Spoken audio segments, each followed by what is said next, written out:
All right, on this episode of Bare Knuckle Bowker, very excited to be talking to an individual who has quite the big fight coming up on April 4th for BKFC.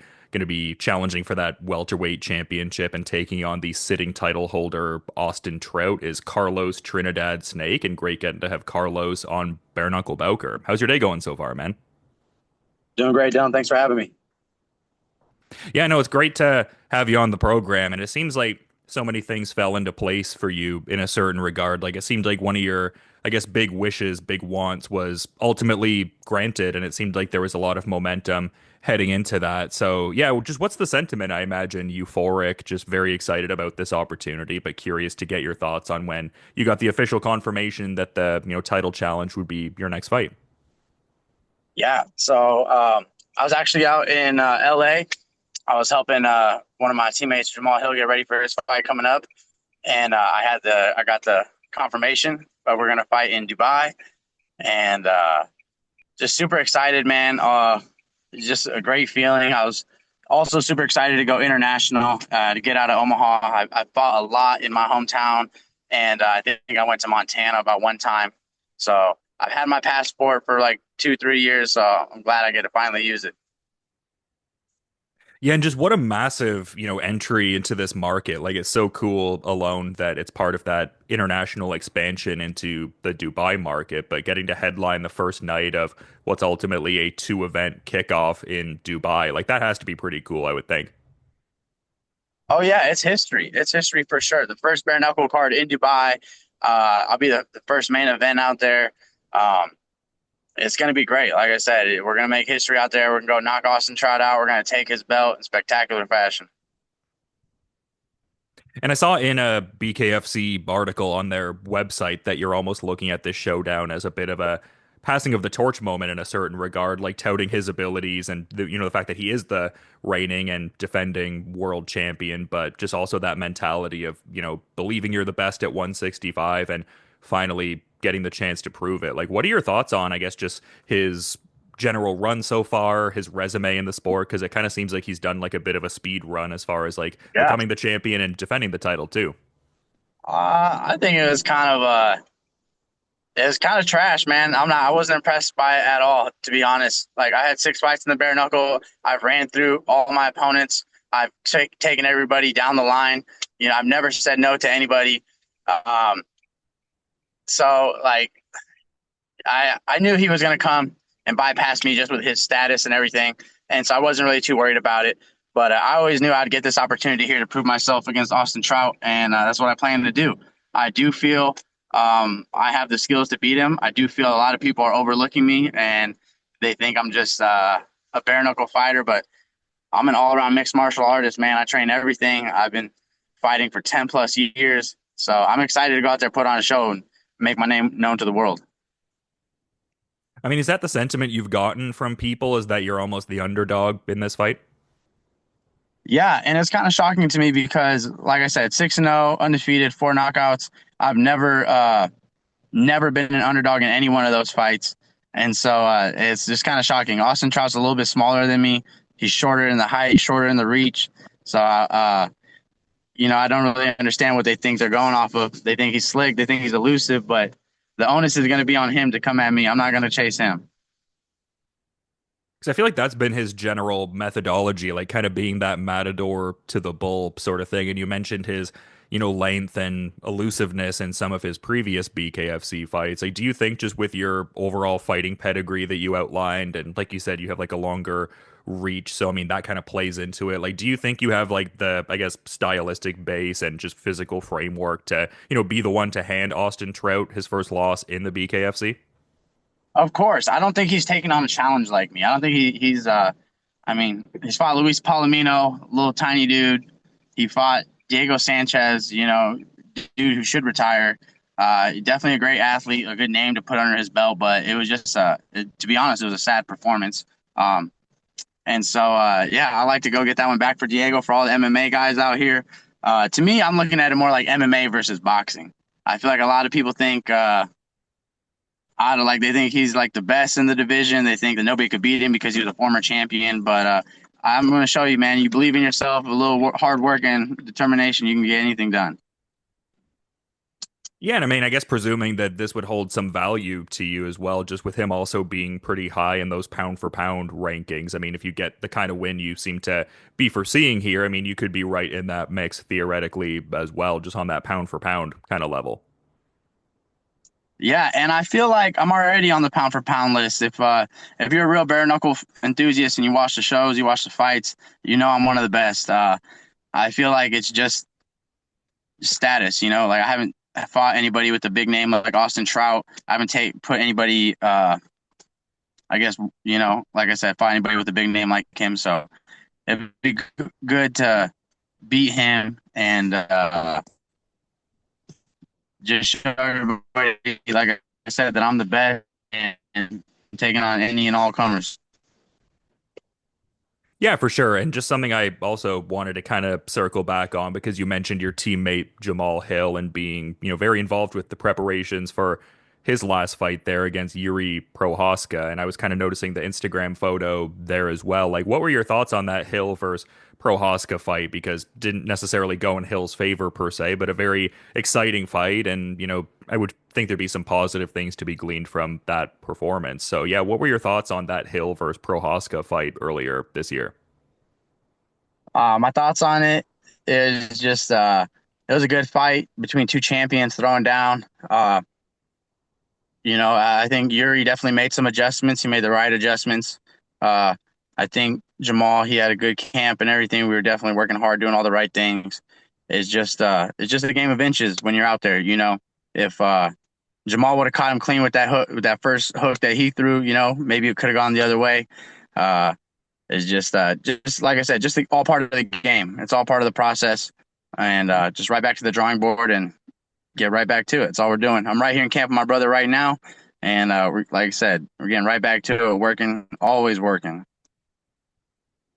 Yeah, and I mean, like I was saying too, former champion, so a guy that is, very predominantly in the mix in that division too. But, speaking of people predominantly in the mix in the division, like I feel like Dustin Peg fit within that kind of conversation. And that seemed like a very, big win for you. Like I've spoken to him multiple times and he was talking about just, how quickly you set him back in that fight with, breaking his jaw. And I mean, just in terms of your career progression, just like that first main event for you and everything like that, collecting a big statement win. I guess I bring that up in the context of the upcoming Dustin Peg versus Andrew Angel Core fight set for BKFC Philly, and was just curious to get your thoughts on that fight there.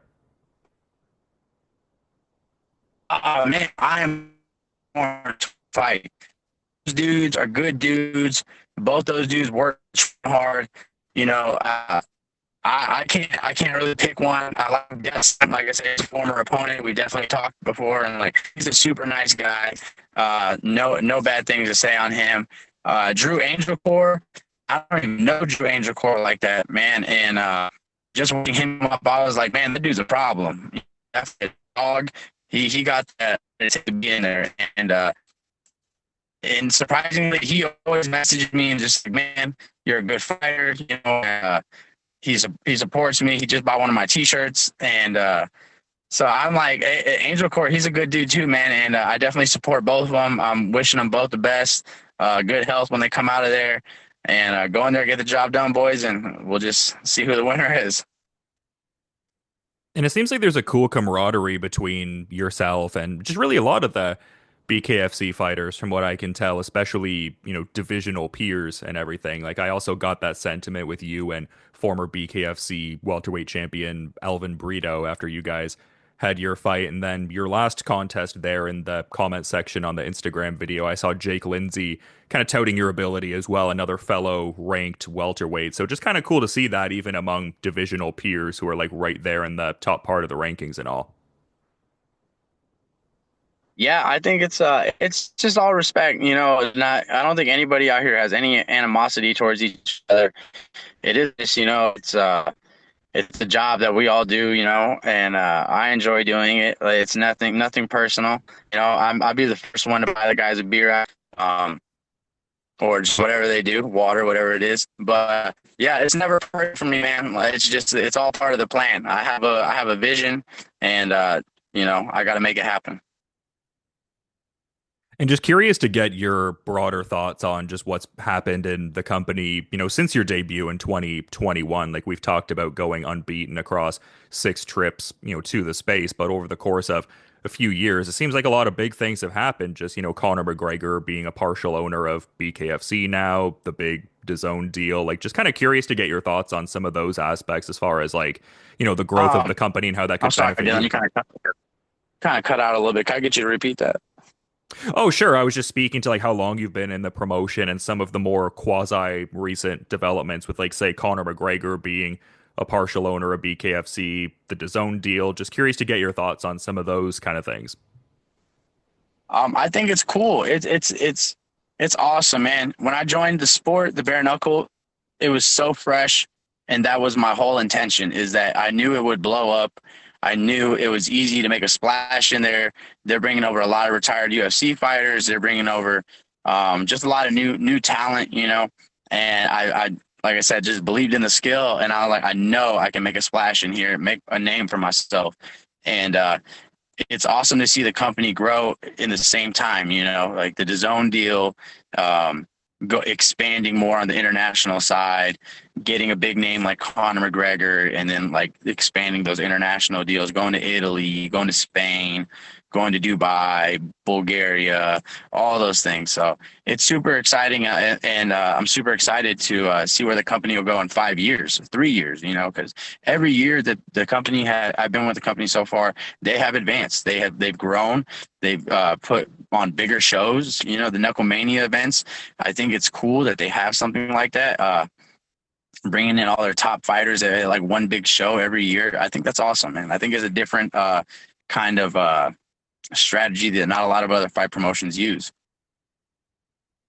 And just all the ingredients here, like Conor McGregor, signal boosting a lot of the big highlights from the cards, and DAZN spotlighting it in such a big way and making it that much more widespread. And it seems like the kind of win you're looking to get here against such a pedigreed guy in Austin Trout. I feel like there's so many ingredients here to really like jettison your star power that much more. Like, is that something you're kind of thinking about at all? Um, Not really. I'm not. I don't even really care for the belt, to be honest. All that stuff comes after the success. The whole job is to go in there and beat Austin Trout and do it viciously, savagely, spectacularly. So the belt and everything else, the celebrations and all that comes after the fact. So I'm not looking past anything. The first thing is to go in there, knock him out, and then take everything that comes with it. Yeah, I guess you just have to get so locked in that that's just outside noise you have to block out, I guess. 100%. Like, every the one goal, the only goal is to go in there and win. Like the belt or anything like that, the money, nothing should be on your mind. Like it should just be the one thing. I truly believe that everybody who starts fighting has aspirations to be a champion. So if you don't think you could be a champion, like if I didn't think I could be a champion, I wouldn't be doing this. Like I mean, if you're not good, I feel like you would know you're not good. If you're good, you know when somebody's good. So I just feel it, man. I just feel like I'm the best. I feel like I can show everybody in the world that I deserve to hold the title and defend it. Yeah, and maybe you can blow up the rat tail again, like really bring that back. Yeah. So I actually just cut it off. I don't have it. But in my last fight, I actually had a lot of people, oh man, where's the rat tail? And oh, the power's gone, you cut your hair. So it was kind of funny. But I'm definitely bringing for Dubai. The rat tail I didn't have, so it was a long time, man. But I'm definitely growing back. It's my style. I've had one ever since I was a teenager. So it's a staple, man, for sure. Yeah, what led you to getting rid of it initially? Like you're planning to grow it back from what you're saying, but what led you to lobbing it off, I guess? I'm sorry. Oh no, I'm just wondering like what led you to getting Sorry, rid of it Dylan. initially. Okay, so uh, so I'm Native American and Mexican.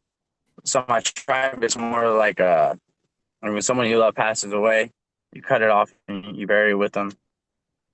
And so I've done it times throughout my life where I cut it off, and so it was like I had an aunt pass away early last year, and towards the end of last year, and so right before my fight, when I went to Montana, I cut it off. Same thing, gave it to her, and so now I'm just in the process back and then keeping it going. Yeah, well, I'm sorry to hear about your loss, man, and whatnot, but that seems like a lovely gesture in that kind of context and everything. And I do kind of glean that from you in general, in the sense of it seems like you being, indigenous is such like an important thing for you as far as like just trying to be like a source of inspiration for maybe other Native Americans who might be watching you perform and things like that. So yeah, just yeah, I love to see that for sure. Just like, really proudly showing that and everything.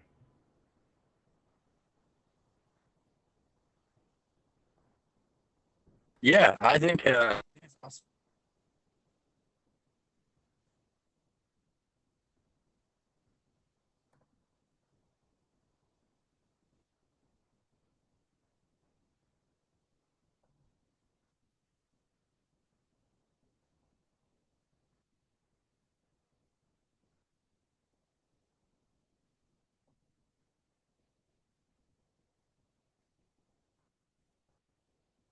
Hello,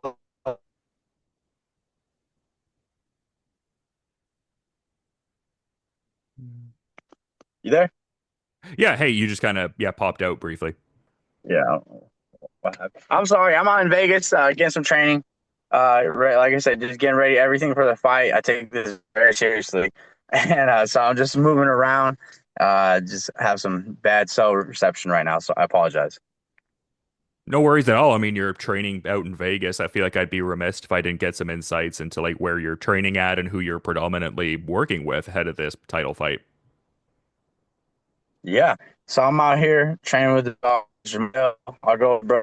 Anthony Smith. We're going to train been very altitude training in.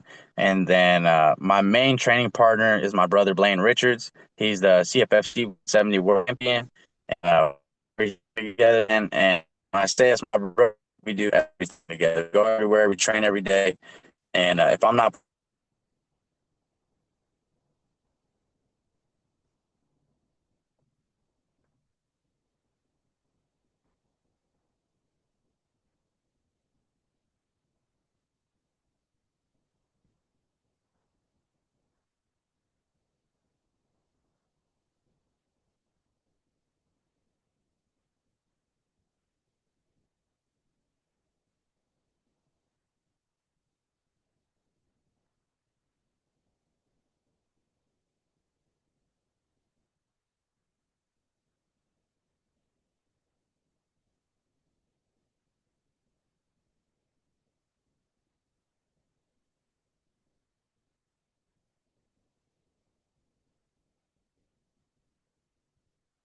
Apologies to all the Bare Knuckle Bowker listeners. A couple of cell reception issues as Carlos Trinidad Snake prepares to fight for the BKFC welterweight championship in Dubai against the undefeated Austin Trout, who is the welterweight champion and also a big gloved boxing standout. Has fought names like Canelo Alvarez and just a very exciting fight coming up. But yeah, no, it was great having, Carlos Trinidad Snake on the program and just such an exciting fight coming up here. And I just wanted to thank all of the listeners, all of the viewers, all of the support for Bare Knuckle Bowker, and very much looking forward to seeing Carlos Trinidad Snake take on Austin Trout at BKFC Dubai on April 4th. And just, two stacked days of bare knuckle boxing action. And thank you so much for tuning into Bare Knuckle Bowker and taking all of it in. The support is much appreciated.